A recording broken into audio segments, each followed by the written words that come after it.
공무원으로 35년 일한 60세, 연금만 믿고 은퇴했다가 후회한 사연. 안녕하세요. 오늘은 공무원으로 오랜 시간 일하고 막상 은퇴를 한 뒤에 예상치 못한 현실을 마주하게 된 이야기를 나눠볼까 해요. 사실 은퇴라는 단어만 들으면 한결같이 이제야 자유를 얻는다라든가 연금이 있으니 편하게 살 수 있겠지 하는 막연한 기대감이 먼저 떠오르잖아요. 저도 그 마음 너무나 잘 압니다. 하루아침에 출근하지 않아도 되니 해방된 느낌도 들고 그동안 미뤄둔 취미활동이나 여행을 떠올리면서 마음이 들뜨기도 하죠. 그런데 실제로 퇴직을 하고 보니 생각지도 못한 고민들이 쏟아져 들어와요. 삶의 일이라는 축이 사라지니까 심리적인 공허감이 몰려오고 또 현역 시절에 누리던 경제적 안정감이 크게 흔들리기도 합니다. 특히나 공무원이라면 연금이라는 든든한 버팀목이 있으니 잘못된 생각으로 이 정도면 괜찮겠지? 하면서 다른 대비를 소홀히 할 수 있거든요. 문제는 막상 은퇴해보니 그 연금만으로는 내 생활 수준을 지탱하기에 부족할 수 있고 오히려 갑작스러운 지출에 맞닥뜨렸을 때 대처하기 어렵다는 점이에요. 오늘은 이렇듯 은퇴 후에 겪게 되는 현실을 좀 더 솔직하게 나누고 미리 알았으면 좋았을 걸 하는 팁들을 말씀드리려 합니다. 공무원, 교사, 군인 등 특정 직종으로 오래 일하신 분뿐만 아니라 일반 회사원, 자영업자분들께도 어느 정도 공감이 될 거라고 생각해요. 그리고 제가 실제로 가까이에서 본 3가지 사례를 통해 연금만 믿다가 뜻밖의 상황에 직면한 사람들의 공통점이 뭘까? 한번 살펴보려고 해요. 들어보시고 여러분의 은퇴 준비에 조금이라도 참고가 되길 진심으로 바랍니다. 1. 연금이 전부가 아니었어요.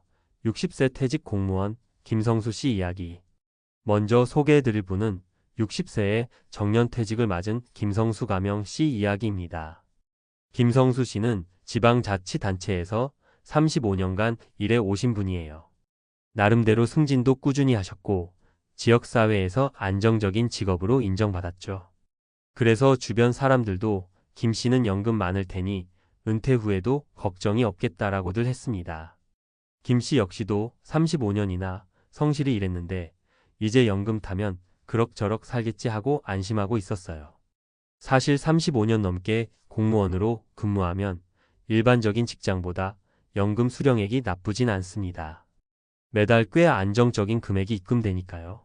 하지만 김 씨는 은퇴 후에 생활해보니 생각보다 지출이 훨씬 많이 드는 걸 깨달았습니다. 오랜 직장 생활을 하면서 나는 이런 걸 해보고 싶다고 생각했던 것들이 있잖아요. 일단 해외여행부터 가보고 싶었고 글을 쓰거나 문화생활도 하고 싶었죠. 그래서 은퇴하자마자 여행을 몇 번 다녀왔는데 생각보다 비용이 큰 거예요. 그러다 보니 초기엔 즐거웠지만 몇 번 나가다 보니 눈치가 보이기 시작하더라고요. 무엇보다 예상치 못한 병원비, 노부모 간병비 같은 게 터지니 연금 가지고는 턱없이 부족했어요. 김성수 씨 사례에서 중요한 건 연금이 생각보다 활기찬 노후 생활에 필요한 자금을 충족시키기에 부족할 수 있다는 점이에요. 특히나 병원비나 가족 관련 돌발 지출이 생기면 그동안 모아둔 돈을 심하게 깎아먹기도 하죠. 김 씨는 지금 어떤 대안을 마련하기 위해 소소한 아르바이트를 알아보고 계십니다. 은퇴 전에 좀 더 구체적인 재무 설계를 했다면 좋았을 텐데 정작 본인은 공무원 연금이면 충분하다라는 믿음이 너무 컸다는 게 아쉬움으로 남았다고 합니다. 2. 삶의 목표를 잃고 방황했어요. 58세 조기 퇴직 공무원 박현숙 씨 이야기. 두 번째 사례는 조금 다른 방향입니다. 박현숙 가명 씨는 58세에 조기 퇴직을 선택한 공무원 출신이에요. 상황상 정년까지 몇 년은 더 일할 수 있었는데 몸이 피곤하다는 이유도 있었고 또 내가 하고 싶은 일을 좀 더 일찍 시작해보고 싶다라는 결심이 들어서 과감히 자리에서 물러났죠. 박 씨도 퇴직 후엔 연금 수령이 가능했습니다. 다만 아직 정년이 조금 남은 상태에서 퇴직하다 보니 연금액이 상대적으로 적었다고 해요. 그래도 일단 박 씨는 새로운 커리어를 열겠다라는 의욕이 가득했기에 다양한 학원에 등록하고 자격증 취득을 위해 공부도 시작해봤다고 합니다. 문제는 막상 학교나 관공서라는 공적인 조직을 떠나보니 내가 어디에도 속하지 않는다라는 기분이 너무 크게 다가왔다는 점입니다. 혼자 독립적으로 일을 해보려고 해도 이게 생각만큼 쉽지 않더라는 거죠. 오랜 시간 공무원 조직 내에서만 일해온 탓에 의사결정 방식부터 네트워크까지 바깥 세상과는 많이 달랐습니다.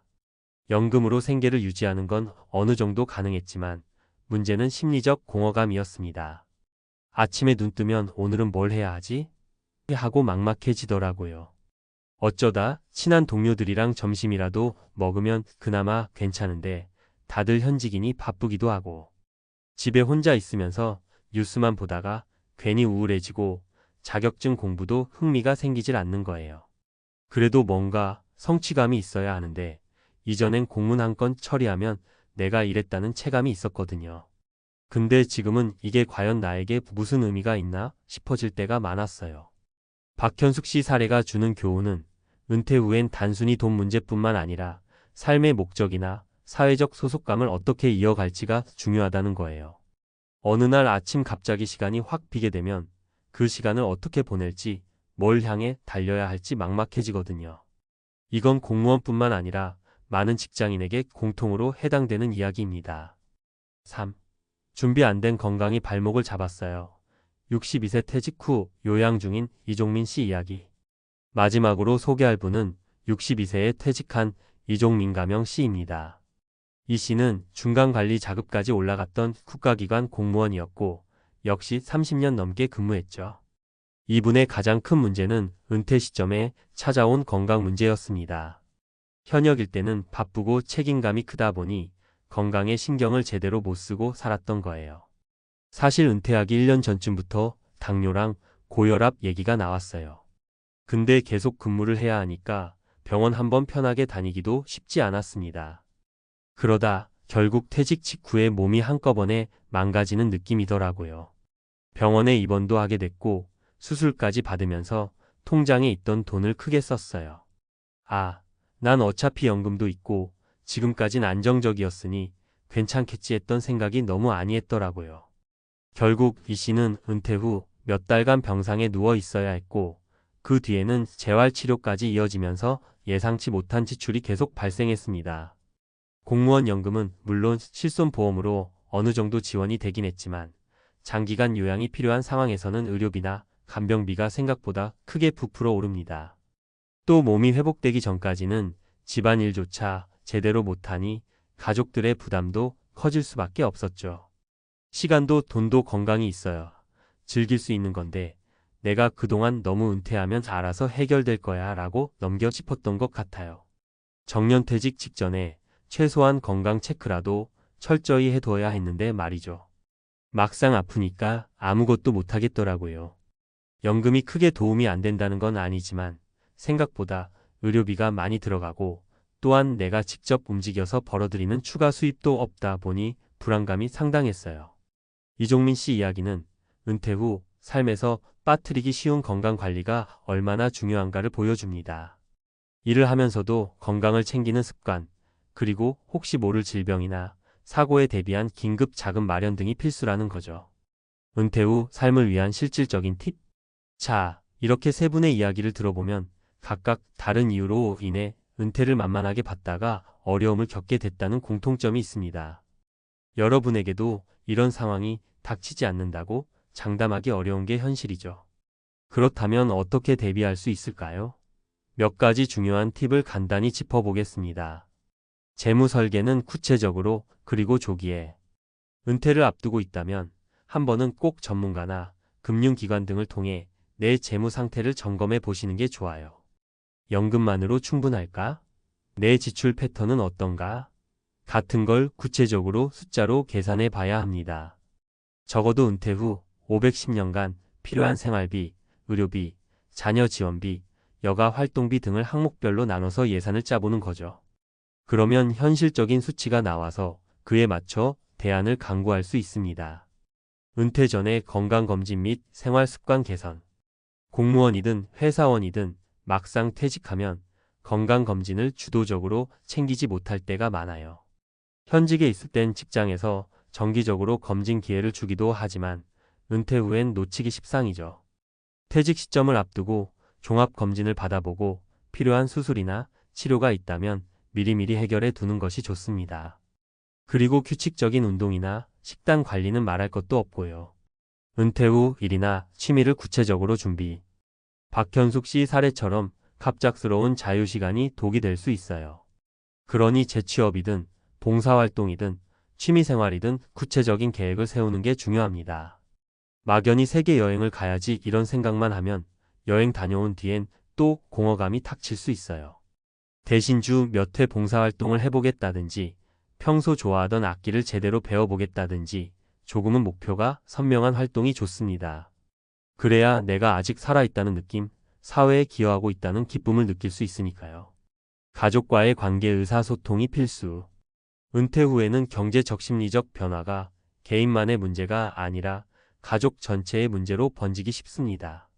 본인도 스트레스를 받지만 배우자나 자녀들도 맞춰야 할 부분이 생기거든요. 특히 간병이나 손주 돌봄 이슈가 생기면 생각보다 더 큰 부담이 됩니다. 그러니 미리 가족들과 대화를 통해 은퇴 후 나는 이런 식으로 살고 싶다. 혹시나 상황이 변하면 어떻게 협의할 건지 등을 논의해 두면 좋아요. 마무리하며 오늘 이야기의 핵심은 이겁니다.